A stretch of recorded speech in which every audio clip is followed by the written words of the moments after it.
Okay, so what makes a stat worthwhile? What is their power? Well, what statistics have going for them, what their power is that they look for trends, for information, and that they help you make conclusions that can better your further future decisions. That video that you just got done watching, that was from the movie Moneyball. And it's about this team called the Oakland A's.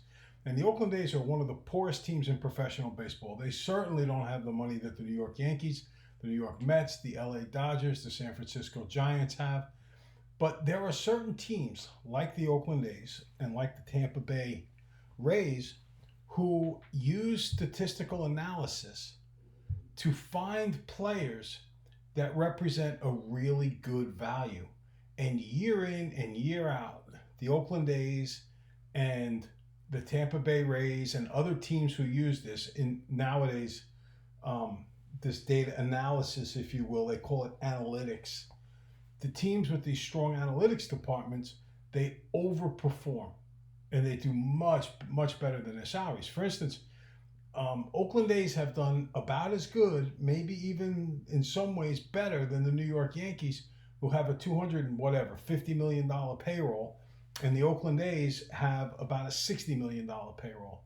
Yet they can go toe to toe, and it's all because analyzing this data, this statistical study, gives them information, and then they try to use that information. So, in studying statistics for social sciences, that's kind of what we're trying to do. We're trying to learn how to interpret statistics so that it can help us in our decisions within the realm of the social science sphere. So this problem sets up a classroom situation where they ask a bunch of kids, how many hours of sleep do they get a night? And they make this little chart that you see in front of you. Each of those zeros represents how many hours of, excuse me. See, I start talking about sleeping and I yawn. Oh man. How many hours of sleep they get a night. So you can tell that you see that one circle above 5. That means one of the kids in the class gets 5 hours of sleep. One gets 5.5. But 3 kids get 6 hours worth of sleep. 4 kids get 6.5 hours. 2 kids get 7. Nobody seems to get 7.5. 2 get 8. Nobody gets 8.5. 1 gets 9. If my mom was on this chart, she'd be out somewhere around 11. All right. So anyway, let's try to get some information based on these statistics. And this is called a dot plot, okay? You can put zeros there, you can put X's. Does your dot plot look the same or different from the example? Now, that has to do with this question I was supposed to ask our class, but I really don't have time to incorporate that in a PowerPoint presentation. So we're just going to go with this data. If you did the same example in your English class with the same number of students, do you really think the results would be the same? I kind of have a hard time believing that you get exactly the same number of students getting exactly the same numbers of hours sleep. It might be generally the same, but I don't think it would be exactly the same. All right. Where do your data appear to cluster? To cluster means to group together. Like a cluster of cereal when you put your oats and your blueberries and everything else. So the cluster here, they seem to cluster between 6 and 7, okay? And how might you interpret that clustering? Well, to me, that means that 6 to 7, each night, people tend to get between 6 and 7 hours sleep. All right, the questions above ask you to analyze and interpret your data. With this example, you now are beginning to study statistics. Okay? Where do we use statistics every day? How do they impact our lives? Now, before I go any further, I just want to take a moment to pause. It's important that you understand the best way to do these videos. I'm going to ask questions, and then I'm not going to sit on my end and pause for you to make an answer. I'm just going to sit here and I'm going to be quiet for about 2 seconds after the question gets read out, maybe 3, and then I'm going to give you the answer. You at home should pause this video, and you should, with the pausing of the video, you can then think about the answers, write them down on separate paper, take notes if you want to. I know a lot of kids like to do that, and come up with the answers and then check them with what we come up with.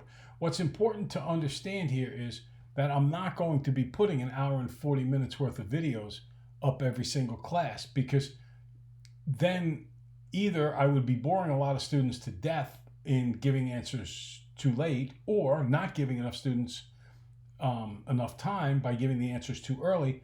So I just give a full lesson, and the time difference between the videos, which might add up to, say, an hour, and the class is supposed to be an hour and 40 minutes long, the time difference is the 40 minutes that you would spend answering the questions on your own.